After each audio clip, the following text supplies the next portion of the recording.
കല്ലില്ലെങ്കിൽ കടലിലേക്ക് എന്ന മുദ്രാവാക്യവുമായി കടലിലിറങ്ങിയാണ് പ്രതിഷേധം. നമുക്ക് ആ ദൃശ്യങ്ങൾ കാണാം. ആൻ മരിയ സണ്ണി, ഞങ്ങളുടെ പ്രതിനിധി, അല്പസമയത്തിനകം വിവരങ്ങളുമായി നമുക്കൊപ്പം ചേരും. ദൃശ്യങ്ങളിലേക്ക് ആദ്യം.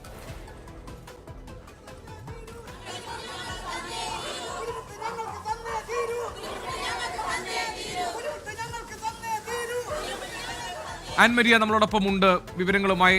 ആൻ, ഇപ്പോൾ ഈ പ്രതിഷേധം ഏതു സ്വഭാവത്തിലെ ആണുള്ളത്? എന്താണ് നാട്ടുകാർ ഇപ്പോൾ ഇങ്ങനെ കടലിലിറങ്ങി പ്രതിഷേധിക്കാൻ കാരണം? വളരെ കാലമായി തന്നെ ഈ ചെല്ലാനത്തെ ഈ കടലാക്രമണ ഭീതിയുടെ കാര്യത്തിൽ ചെല്ലാനം നിവാസികൾ അവരുടെ ആശങ്ക പങ്കുവച്ചിട്ടുള്ളതാണ്. പലപ്പോഴും ജില്ലാ ഭരണകൂടമൊക്കെ ഈ കാര്യങ്ങൾ പരിശോധിക്കുമെങ്കിലും ഒരു ശാശ്വതമായ പരിഹാരം കണ്ടെത്താൻ കഴിഞ്ഞിട്ടില്ല എന്ന ആക്ഷേപം നാട്ടുകാർക്കുണ്ടായിരുന്നതാണ്. ഇതിൻ്റെയൊക്കെ തുടർച്ചയാണോ ഇപ്പോൾ നമ്മൾ കാണുന്ന ഈ പ്രതിഷേധം? തീർച്ചയായിട്ടും 2036 ദിവസങ്ങളായിട്ടുള്ള ഈ ചെല്ലാനം പ്രദേശവാസികളുടെ പ്രതിഷേധമാണ് ഈ രീതിയിൽ